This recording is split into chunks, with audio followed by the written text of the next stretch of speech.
Joining me now is a man who met and performed for the Queen, comedy legend, actor and TV royalty himself, Christopher Biggins. Chris, thank you so much for joining us. We know you're very busy tonight.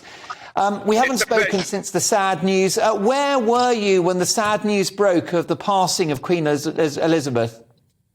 Well, I was on a train going to Edinburgh, and I was on the train, and we knew something was happening. I kept getting phone calls from people, and we had a major sitting next to us on the train to Edinburgh, and he was in constant contact, and he suddenly turned and he said, "Her Majesty is dead." And so that's how we found out. And I was going up to do a charity for the Prince's Trust, and we had to cancel the charity the following day, which was a great shame, but inevitable. I mean, and so I was up in Edinburgh for 4 days, and it was the most wonderful place to be. It was fantastic what was happening. And there was a great deep feeling of mourning, and just everyone was they couldn't believe it. None of us could believe it. I mean, tears were everywhere. I mean, it was extraordinary. Yes. Christopher, your fondest memories of the Queen? Well, I was privileged to meet her several times. Now that's me in my dressing room, which you can see how small it is with Her Majesty. It was so small that Philip couldn't come into the dressing room. He had to stand in the doorway. And both of us are looking at Philip. And it's Regent's Park Open Air Theatre, and I was playing Puck in A Midsummer Night's Dream. And she said, "What are those above me?" And she pointed to a shelf, and I said, "They're Puck's shoes." And she turned to Philip in the doorway and said, "Look, Philip, Puck's shoes." Whereupon I laughed like that, and she has that wonderful look. And it was a great honour. I told her everything about the dressing room, where the greeting cards came from, and all sorts of things. And she was absolutely wonderful. The poor woman must have to speak to so many boring people, and hearing about their lives. I mean, she was extraordinary. She was the best monarch ever.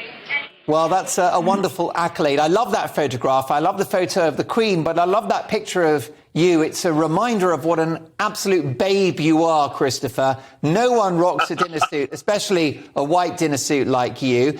You're an actor, a broadcaster, and a comedian, a comedic actor. And what's quite often glossed over in terms of the Queen is her wonderful sense of humour. Oh, her wit was amazing. She had a real twinkle in her eye whenever you spoke to her, and she really was.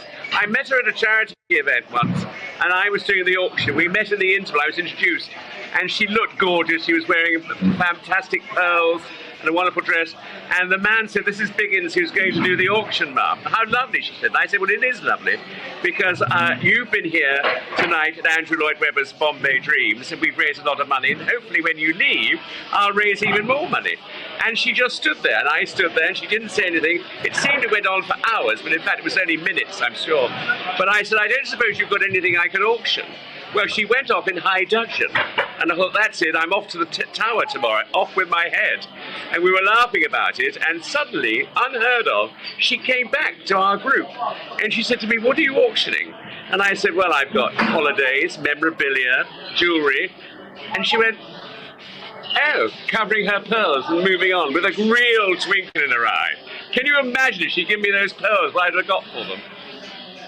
You certainly would have coined it if she'd parted with that treasure. Finally, Christopher, I've got no doubt you've brushed shoulders with King Charles. What are your thoughts about our new monarch? Well, I tell you, I was never really a fan, but when he spoke after his mother's death, I was won over. I thought he was fantastic, and I think he gets better and better and better.